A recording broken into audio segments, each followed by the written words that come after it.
سستی، depression, anxiety, یہ ہر person کا پرابلم ہے. آج اسی ٹاپک پہ بات کریں گے اور کچھ ایسی عادات میں آپ کے ساتھ شیئر کروں گی جو کہ آپ کے لیے بہت ہیلپ فل ہوں گی. بسم اللہ الرحمن الرحیم. السلام علیکم. میں ہمیشہ آپ سے کہتی ہوں کہ اپنی روٹین کو سیٹ کریں. جب روٹین مینیج ہوتی ہے، کام صحیح ہو رہے ہوتے ہیں نا، تو پھر آپ کو ڈپریشن اور انزائٹی نہیں ہوتی. اپنی مارننگ کو اس طریقے سے سیٹ کریں کہ صبح کے کچھ کام جو ڈیلی صبح ہی آپ نے کرنے ہیں، وہ صبح کے ٹائم آپ ان کا ایک ٹائم رکھ لیں اور وہی کریں. میں بھی یہ کرتی ہوں کہ میں نے پہلے بچوں کو بریک فاسٹ کروانا، پھر بعد میں آہستہ آہستہ چیزیں سمیٹتی تھی. لیکن اب بچوں کو سونے سے پہلے آپ اٹھ جائیں. جب وہ نہیں اٹھے ہوتے، ابھی سو رہے ہوتے ہیں، تو آپ اپنے کاموں کو خود مینیج کریں، ان کو سمیٹ لیں. صبح کی صفائیاں ایک دفعہ کر لیں اور پھر دن میں صرف 5 منٹ 10 منٹ آپ کو ہارڈلی دوبارہ لگیں گے.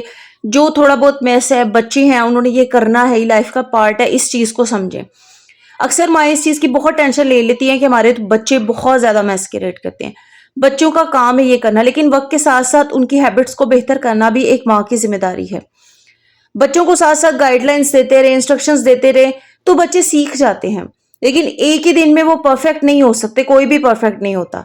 تو بچوں کو ساتھ ساتھ گائیڈ لائنس دیں، اور جب بھی کچھ تھوڑا سا میس ہو، بچوں کو بھی ساتھ انوالو کریں.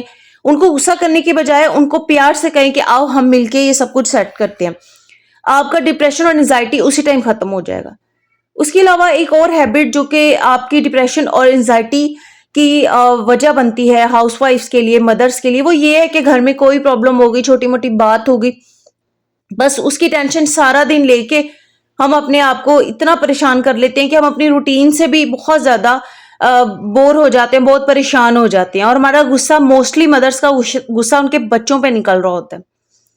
ہسبینڈ نے کچھ کہہ دیا تو وہ بھی غصہ بچوں پہ.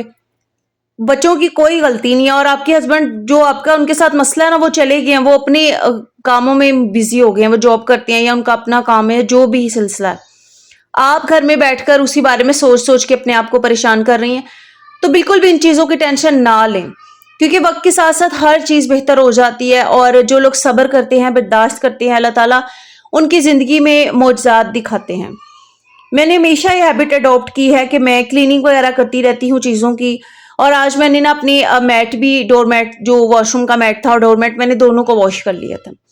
میں ہمیشہ اپنی روٹین کو اس طریقے سے لے کے چلتی ہوں کہ مجھے کبھی بھی پرابلم نہ ہو، میرے پہ برڈن بھی نہ ہو. میرے بچے ہیں، میں ان کی ہیلتھ کا بہت خیال رکھتی ہوں، اور اس کے علاوہ ان کی گرومنگ کے لیے بھی بہت کچھ کرتی ہوں.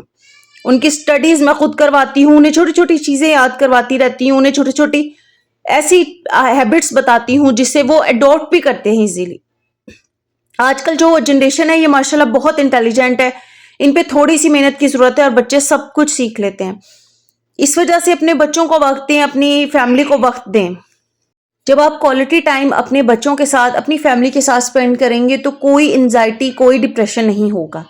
ایکچولی ہم لوگوں کی لائف اتنی زیادہ ڈیفیکلٹ ہو گئی ہے کہ ہم لوگ ہر چیز کو نا اپنے سر پہ سوار کر لیتے ہیں، اور ہمیں لگتا ہے کہ بس یہ پرابلم اب کبھی سارٹ آؤٹ ہی نہیں ہوگی، یہ بہت بڑا مسئلہ بن گیا. لیکن اصل میں ایسا نہیں ہوتا ہے. ہر چیز کا حل ہوتا ہے. کچھ چیزیں ذرا وقت لے لیتی ہیں اور کچھ جلدی حل ہو جاتی ہیں. اگر بچے، مائیں جو ہے نا وہ بچوں سے بہت پریشان ہوتی ہیں، اور میں خود ماشاءاللہ 3 بچوں کی ماں ہوں، اور میں یہ سمجھتی ہوں کہ میں یہ دیکھتی ہوں کہ بچوں کے ایج کے ساتھ ساتھ ان کی سوچنے سمجھنے کی صلاحیت میں بہت فرق آتا جاتا ہے. اگر میں اپنی بڑی بیٹی کی بات کروں اور اپنے بیٹے کی جو سب سے چھوٹا ہے، تو ان دونوں میں بہت فرق ہے. لیکن وہ دونوں اپنی ذہن کے حساب سے سب کچھ مینج کر رہے ہوتے ہیں، دیکھ رہے ہوتے ہیں، سمجھ رہے ہوتے ہیں. اس لیے ان چیزوں کو ٹائم دیں، جن چیزوں کو ٹائم کی ضرورت ہے. ان کا ہوا مت بنائیں. یہی ٹینشن اور انزائٹی کی وجہ بنتے ہیں، اور جب ٹینشن ڈپریشن ہوتا ہے نا تو بہت سی اور بیماریاں بھی انسان کو گھیر لیتی ہیں. آئی ہوپ آپ کو میری ویڈیو اچھی لگی ہے تو لائک ضرور کیجیے گا. اپنا خیال رکھیں. اللہ حافظ.